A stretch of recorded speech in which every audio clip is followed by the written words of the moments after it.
అభివృద్ధి కార్యక్రమాలకు అవరోధంగా మారిన బట్టి విక్రమార్క గారితో మాట్లాడి రైతులకు మనం ఇస్తున్న రైతు భరోసా పెంచడమే కాదు, వాళ్లకు ఈరోజు సిద్దిపేట గడ్డ మీద నుంచి రైతు భరోసా నిధులను విడుదల చెయ్యాలని ఇంతకుముందు కంప్యూటర్లో తుమ్మల నాగేశ్వరరావు గారు ఇతర సహచర మంత్రివర్గ సభ్యుల సమక్షంలో 70 లక్షల మందికి 3,600 కోట్ల రూపాయలు దాదాపుగా ఇవాళ బటన్ నొక్కితే రేపటిలోగా మీ ఖాతాలలో ప్రతి రైతుకు 70 లక్షల మంది రైతుల ఖాతాలలో రైతు భరోసా నిధులు పడతాయి. అదేవిధంగా ఇంకా మిగిలిన 5,400 కోట్ల రూపాయలు 20 రోజుల్లో ఇంకొక 2,700 కోట్లు, అక్కడి నుంచి ఇంకొక 20 రోజుల్లో ఇంకో 2,700 కోట్లు, దాదాపుగా ఇవాళ మార్చి 22 తారీఖు నాడు మనం ఉన్నాం. 45 రోజుల్లో 9,000 కోట్ల రూపాయల రైతు భరోసా 70 లక్షల రైతుల ఖాతాలలో వేసి రైతుల కళ్ళల్లో ఆనందం చూడాలి. ఈ ప్రగతి ప్రణాళికలో రైతుల సంక్షేమం కోసం పనిచేయాలని మా ప్రభుత్వం దీక్ష భూని ఈనాడు సిద్దిపేట జిల్లాకు వచ్చి ఈ కార్యక్రమాన్ని ప్రారంభించుకున్నాం. మిత్రులారా, నేను ఎక్కువ వివరాలు చెప్పదలుచుకోలేదు, కానీ కొన్ని వాస్తవాలను మీ ముందు ప్రస్తావించాల్సిన అవసరం ఉన్నది. 114 నెలలు చంద్రశేఖరరావు గారు పెద్దలు ముఖ్యమంత్రిగా పనిచేసింది. వారు పెట్టిన ఖర్చు సరాసరి రైతుల కోసం పెట్టిన ఖర్చు 2,533 కోట్లు ప్రతి నెల ఖర్చు పెడితే, ఈనాడు మాన ప్రభుత్వం వచ్చి 28 నెలలైతే ఈ 28 నెలల సరాసరి ప్రతి నెల 5,500 కోట్ల రూపాయలు ఈ రోజులో రైతు సంక్షేమం కోసం ఈ రోజు మన ప్రభుత్వం ఖర్చు పెడుతున్నది.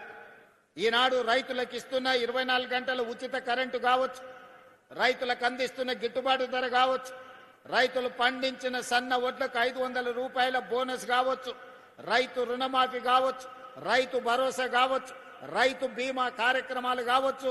మీకు అకాల వర్షాలు వరదలు వస్తే ముఖ్యంగా కామారెడ్డి ప్రాంతంలో ఏ అకాల వర్షం వచ్చినా, ఏ వడగండ్ల వాన పడ్డా ముఖ్యంగా కామారెడ్డి ప్రాంతంలో రైతులకు కష్టాలు వస్తున్నాయి. ఇసుక మేటలు వేరినాయి. మొన్నటిసారి వచ్చిన తుఫాన్లో మీ జిల్లాలో చాలా దగ్గరలో చెరువులు తెగిపోతే ఈడ కాలువలు ఇసుక మేటలు పేరితే నేనే స్వయంగా వచ్చిన. ఆ సందర్భంగా మిత్రుడు రఘునందన్ రావు గారు కూడా కొన్ని సమస్యల్ని మా దృష్టికి తీసుకురావడం జరిగింది.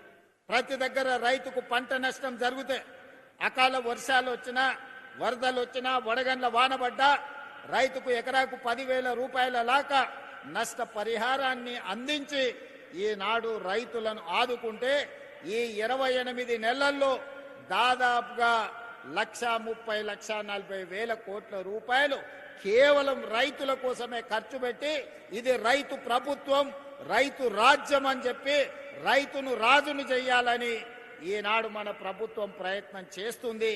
మీ ఆశీర్వాదం, మీ అండదండలు ఉండడంతో ఈనాడు ఈ కార్యక్రమాన్ని అద్భుతంగా ముందుకు తీసుకెళ్తున్నాం. అదేవిధంగా మిత్రులారా, ఇంతకుముందు తుమ్మల నాగేశ్వరరావు గారు ఒక మాట చెప్పిండ్రు. ఈరోజు కేవలం వరి, ఈరోజు రాష్ట్రము చిన్నదైనా భారతదేశంలో ఈ 2 సంవత్సరాలు ప్రతి పంట మొట్టమొదటి స్థానం భారతదేశంలో తెలంగాణ రాష్ట్రం ముందు నిలబడ్డది వరి పండించడంలో. పోయిన సంవత్సరం 2,58,00,000 మెట్రిక్ టన్నుల వరి ఉత్పత్తి చేసి దేశంలోనే నెంబర్ 1 రాష్ట్రంగా ఈనాడు తెలంగాణ రాష్ట్రం నిలబడ్డది. కానీ ఈనాడు మా రైతులను చైతన్యం కలిగిన నిజామాబాద్, అదేవిధంగా మెదక్ జిల్లా ప్రాంత రైతాంగాన్ని నేను ఈ వేదిక మీద నుంచి విజ్ఞప్తి చేయదలుచుకున్నా. ఒకనాడు ఈ ప్రాంతంలో నిజాం సర్కారు ఉన్నప్పుడే నిజాం చక్కెర కర్మాగారాన్ని కట్టడం జరిగింది. ఈ ప్రాంతంలో రైతులు కమర్షియల్ క్రాప్లు పండించడంలో చాలా చైతన్యం కలిగిన వాళ్ళు. ఈ ప్రాంతంలోనే చెరుకు పండించేది, ఈ ప్రాంతంలోనే సోయాబీన్ పండించేది, ఈ ప్రాంతంలోనే మొక్కజొన్న పండించేది, ఈ ప్రాంతంలోనే ఎర్రజొన్నలు పండించేది, ఈ ప్రాంతంలోనే మీరు పసుపు పండించేది. ఆనాడు పెద్దలు చెప్పేవాళ్ళు, నేను నిజామాబాద్ వెళ్ళినప్పుడు ఒకప్పుడు 1 క్వింటాల్ పసుపు మార్కెట్లో అమ్మితే తులం బంగారం కొనుక్కొని ఇంటామ కోసం తీసుకొచ్చేది అని. మరి ఇవాళ తులం బంగారం ఏమో 2 లక్షలు అయింది, పసుపుకు మాత్రము ఈరోజు ధరలు లేవు. కానీ ఈనాడు వ్యవసాయంలో మార్పు రావాలి. ఈరోజు పామాయిల్ ఫ్యాక్టరీని దాదాపుగా 750 కోట్ల రూపాయలతోని ఈనాడు కార్పొరేషన్ ఆధ్వర్యంలో ఈరోజు ప్రారంభించుకున్నాం. తుమ్మల నాగేశ్వరరావు గారు, రఘునందనరావు గారు చెప్పినట్టు తెలంగాణ రాష్ట్రంలో పామాయిల్ పంట ఈనాడు 3 లక్షల ఎకరాలకు చేరింది. 3 లక్షల ఎకరాలు కాదు, 10 లక్షల ఎకరాల పామాయిల్ పండించినా కొనడానికి ప్రభుత్వం సిద్ధంగా ఉంది. మీకు లాభసాటి వ్యవసాయంగా మారుతుంది. రైతును పంట మార్పిడిలోకి రావాల్సిందిగా నేను విజ్ఞప్తి చేస్తున్నా.